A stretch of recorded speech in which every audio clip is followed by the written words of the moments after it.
They are welcome to Manila and express their complaints and rights, especially in our public plaza.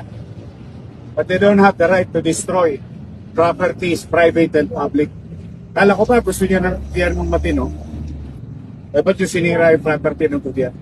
Kaya makikita mo yung madaling i-differentiate yung rallyista na nagagalit sa pamahalaan, dala ng kakulangan at kapabayaan ng pamahalaan.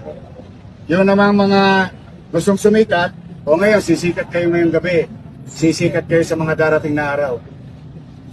Dahil you will see the light of the point.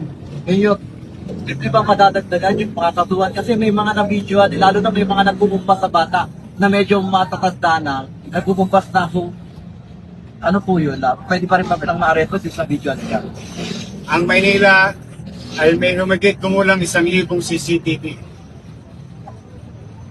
We know that. We'll go after them. Paano mga bata? Nakakalungkot. Good thing that you asked that. We'll do our best to clean up the mess. And we'll try to fix that mga poste at hindi. And ironically, galit tayo sa mga yang walang ya sa kaban ng bayan. O gagastusin natin bukas, kaban din ng bayan sa mga sinira natin. So it doesn't make sense. But be that as it may,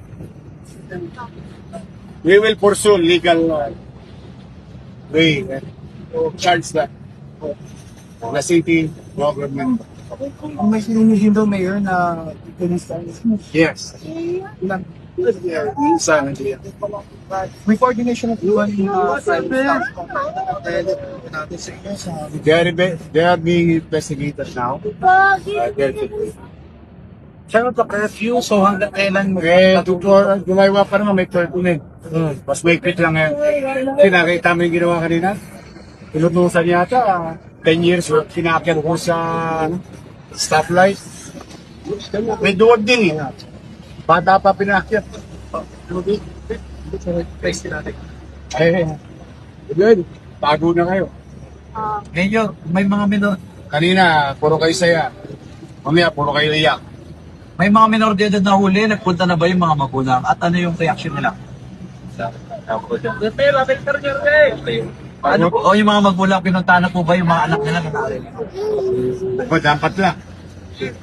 O niya po sila eh. Okay. Observation kanina ng sekretary, hindi pa verify yung mga sa kaya. Lalo na nga, Wala. Yung mga practical yan, dati ko lang yan.